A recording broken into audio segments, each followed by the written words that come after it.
Hey, what's going on, everybody? Welcome back to the channel. Just wanted to pop on real quick because I wanted to talk about this knife right here.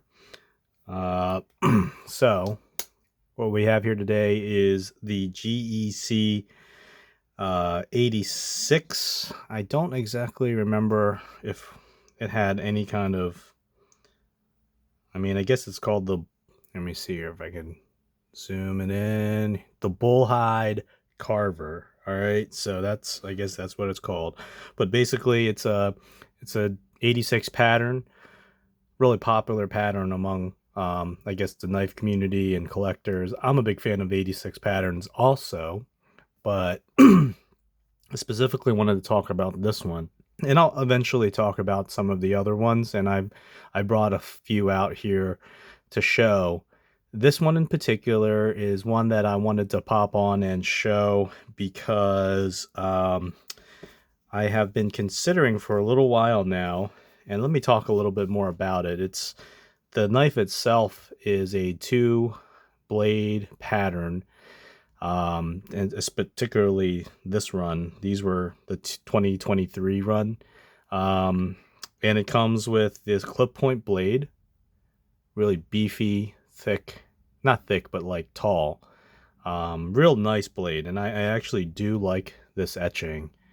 It's kind of a badass bull, but not everyone's a fan of billboards or etching on the blade. I typically am not, but this one's kind of cool.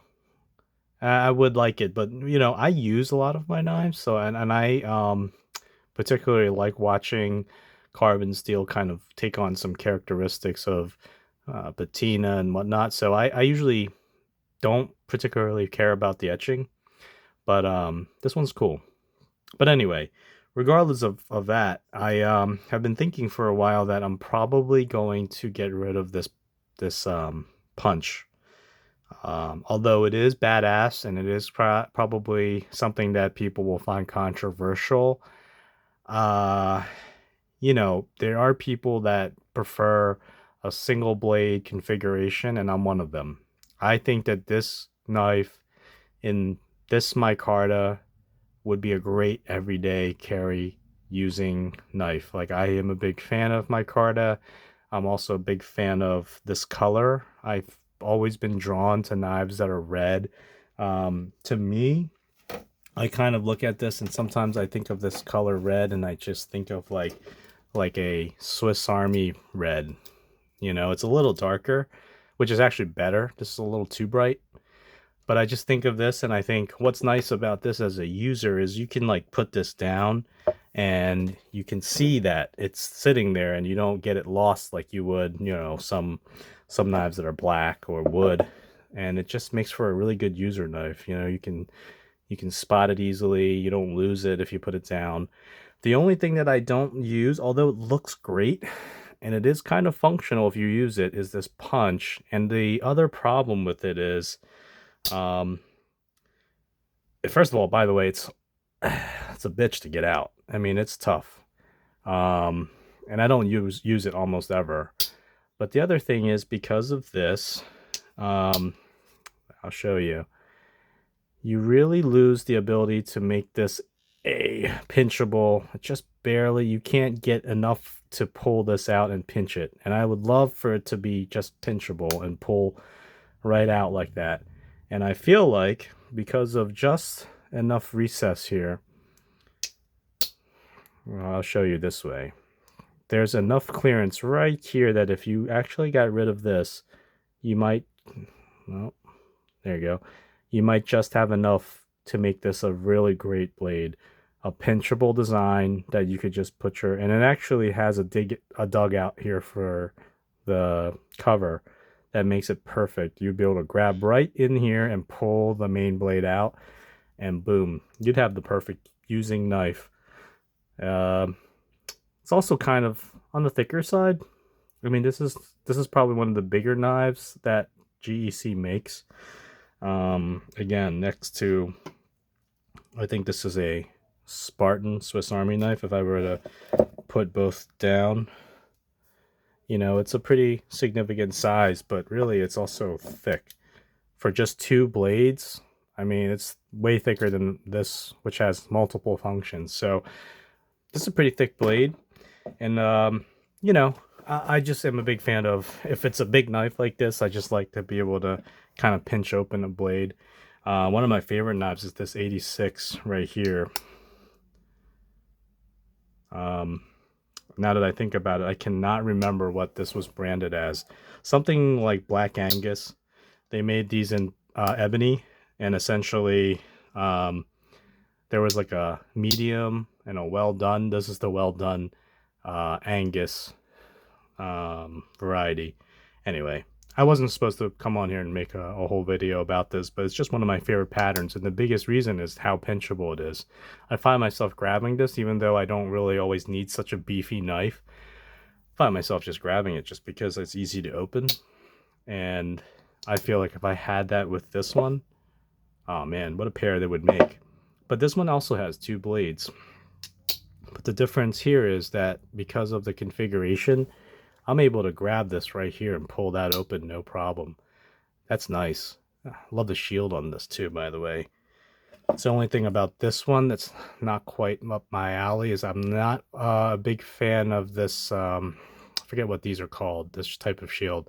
I do like this federal shield more than this. Remind me in the comments, guys. I forget what this shield's typically called, but you know, it's not a bad shield. It's nice, but I just like this shield better. This is just such a cool knife, and just the feeling of this ebony, gosh, it's really well done. But I'm not here to talk about that. I'm talking about this. So I think I'm going to get this sent out and made into a single blade. We're going to delete the punch, and we're going to thin this up and just basically have one clip point, and it's going to end up looking a little bit more like this. So this is another 86 that I actually got in this configuration from a fellow collector, and it's another 86 pattern. It is a clip point like this is going to be, and essentially this is going to be like this. The only difference here is this is ebony handles, and this was actually one of the stainless steel blade varieties. I think this one was from the 2021 run, but essentially it's going to be this, but in red micarta. And it's going to have a little bit of, this one does not have a little dig out for the blade like this one's going to have. So I'll get into that just for a second. Because it doesn't, if your hands are just a little greasy or slick or wet, it can be just ever so slightly hard to pull out. Not necessarily the end of the world. I can still pinch it. And again, the nail nick's right there. So, I mean, worst case scenario, you can always dig it in and pull it out. I don't have a problem with this knife at all like that. It's just, it's a great user knife. I like it. I use it all the time. So I know that I'm going to like this configuration. And the blade shape, you know, this GEC, and this one actually has like some kind of glue or something on it. But yeah, this type of blade shape is just the classic clip point that GEC does so well. And it's going to do real well here too. So anyway, I wanted to get on here, kind of document this before it gets sent away. Just show it one more time and just share with you. What do you guys think? Huge mistake? You know, good idea? What do you guys think? I think I haven't really even been carrying this much because it's a little too heavy.